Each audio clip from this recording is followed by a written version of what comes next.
I'll start with asking you this. What does the WBC do to kind of change the dynamic of this season in baseball? Do you think there are any effects that maybe people are not seeing? Well, there's certainly worry about it. There's definitely concern, which is why probably United States pitchers, top 12 or so, are not playing for Team USA. So that puts us at a bit of a disadvantage. We do see some of the best pitchers in Major League Baseball pitching in this classic, but they are for other countries. Ohtani pitching now for Japan against China. We've got Alcantara pitching. We've got Urias pitching. So three of the best, probably 10 pitchers in the world are in the World Baseball Classic, but not for the U.S. You mentioned the U.S. lineup, which is incredible, the best lineup probably I've ever seen. We have a batting champion, McNeil, who's going to bat ninth. Just a fantastic lineup. But as you said, I don't know that they're the favorite because we do not have our top 12 pitchers pitching for our team. And there definitely is concern. I mean, we remember Carlos Martinez pitching in the World Baseball Classic and throwing, I think it was 100 miles or even more. And, he had a nice career, but, he recently signed a minor league deal. He's had not had the career that we thought he was going to have. Is it because he was ramping up in the World Baseball Classic? I guess we'll never know, but there definitely is concern about that, and that's why those guys like DeGrom and Dylan Cease. And, frankly, just about all of our very top pitchers are not pitching for Team USA. John, let me ask you about the New York Mets. We've been previewing all the teams in Major League Baseball. And when you look at this division as a whole, how difficult is it now with all the offseason signings compared to previous years? Yeah, I think at the top, it's the best division. The top three are balanced. Mm-hmm. I do include the Phillies there. I know the Mets and the Braves are the favorites, but look, the Phillies got to the World Series. They added Trey Turner. They added Taijuan Walker. They added Kimbrel. They're really good as well. So I think there are three excellent teams in the East. I think it's kind of a pick-em between the Mets and the Braves. I kind of like the Mets, and there's certainly pressure on them as a $364 million team. The first team well over $300 million with the payroll. And, obviously you got Verlander and Scherzer at the top of the rotation. Senga, number 3 starter, very talented. I make them maybe a tiny favorite over the Braves, but both excellent teams, and the Phillies are too, frankly. Right, and we've seen it. Money will certainly get you in the mix of winning a World Series because a lot of these teams have very deep pockets, but it doesn't guarantee you a World Series title. Like we've seen it with the Yankees. You can spend all you want, but you still have to have, that X factor, I feel like, in the postseason. What's stopping the Mets from winning a World Series this year? Well, I think people look at the age. Certainly, Verlander wants to play another 5 or more years, but he is 40. Scherzer about 38 at this point. So, I would say there's concern maybe in that area. But look, Scherzer was really good last year. Verlander was the best pitcher in the American League. So, this is a really good team. And, there's something that could trip any team up. But the Mets are a very, very good baseball team, and certainly with Alonso, Lindor, fine lineup. They may not have the power of some other teams, but really nicely balanced lineup. I could say there are some other teams maybe with a little more depth in the bullpen, but this is a very good team. John, I have to ask about Kodai Senga, whom I keep hearing about coming over from Japan, and this ghost fork pitch that he has. So if he ends up being what the Mets hope he will be, what sort of boost could he be to that already pretty stellar rotation? He's really talented, very accomplished pitcher. And the only question was the physical, which they'd worked out earlier because he's throwing a lot of innings for a pretty young guy, which they do in Japan compared to the United States. He adjusted, looks like he's adjusted already from what I saw. I did see his debut outing for the Mets. A little shaky start with walks to the first 2 hitters ahead of Goldschmidt and Arenado, but settled down, and, he throws hard. He was up to 96 or so in that game. And, the ghost fork, I love it. I will call it that. Buck Showalter refuses to call it the ghost fork because to him it's just a forkball or a split finger pitch. He thinks it's marketing, but hey, in the media we like marketing, and he struck out Jordan Walker, who's a phenom for the Cardinals, 20-year-old kid, on that ghost fork that just frankly disappeared. And I say that literally, not really, but it looked like it disappeared.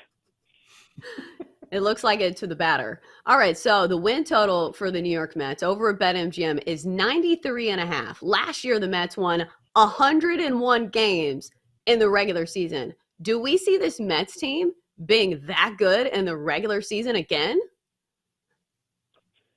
Well, I mean, they won a 101, and they've replaced DeGrom with Verlander. They've replaced Walker and Bassett with Senga and Quintana. Now Quintana looks like he's going to be out for several weeks. So, you can make a case there, maybe not quite as good with the Quintana injury, but, I got to think they come within 7 wins of what they did last year. I don't see any reason why they wouldn't. So, I think the Mets should win more than 93.5 games, in my opinion. John, we always talk about the Mets betting, and they had that lead last year and then let it go late. How much of that is true, and how much of that is overblown because it's fun to say? Where's the truth lie? I'm sorry, the Mets. What did you say? That they did what? The Mets betting, where this is sort of a tradition of theirs, where they look good, they go on a run, they're leading late in the year, and then they fall Somebody back gets hurt. and end up being somebody gets hurt, whatever it is, and they end up being a disappointment. Yeah, I mean, obviously, only one team can win.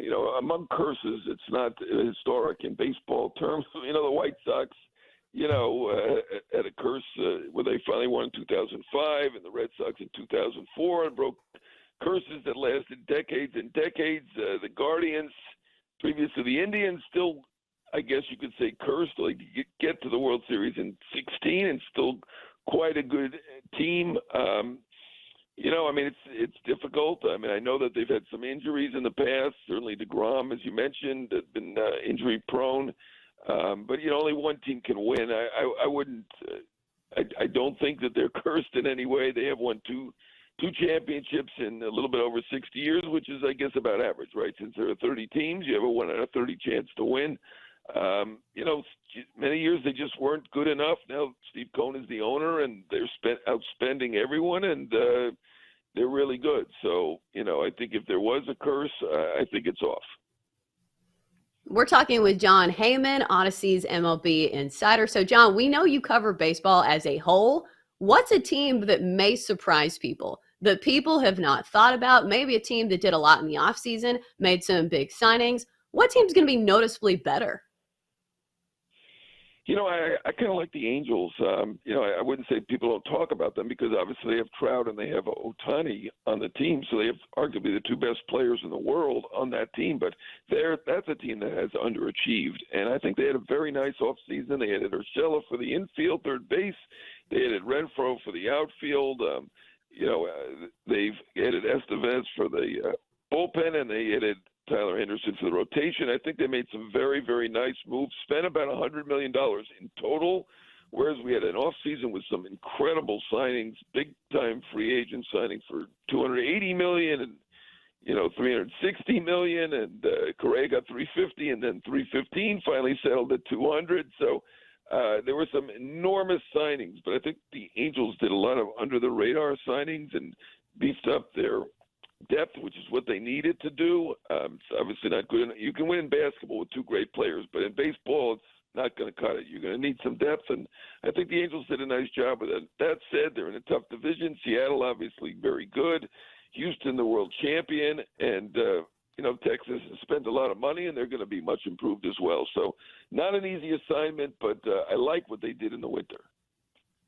John, a couple minutes here, but I'll ask you very quickly. Are the Padres ever going to put it together? My God, they have quite a team. That the front 4 of that lineup, just incredible. They better do it this year with that team that they've got on the field. They had Bogarts, and then obviously Soto, and you've got Machado, and you've got Tatis coming back around April 20th. the top four in that lineup are all superstars. I don't think we've ever seen that before. They've certainly got Darvish, Snell, and Musgrove when he comes back, and Waka, I thought, was a good late signing. They should be really good. I know people have their doubts. I've seen people predicting the Dodgers still, even with all the losses the Dodgers had in the winter and all the games the Padres had, people still going with the Dodgers. I think it'll be a disappointment if the Padres don't get back in the playoffs with that team that they had in last year, and then adding so much to it in the winter. So, you know, I give Peter Seidler, the owner, credit. He badly wants that first major world title or U.S. title for San Diego. It's hard to believe they've never won a major title. They want that first parade. There's no football team there now. Used to be a basketball team. I'm old enough to remember. You guys are not. But, you know, they have never won in any sport, and they're giving it their best effort this year. And I do like what they did, and I do like their chances. Yeah, the front office has definitely put them in the position to at least be in contention for that elusive World Series ring. John, thanks for stopping by. Great insight as always from our Audacy MLB insider. John, thanks for stopping by. All right, thanks, guys. Good talking to you. See you later.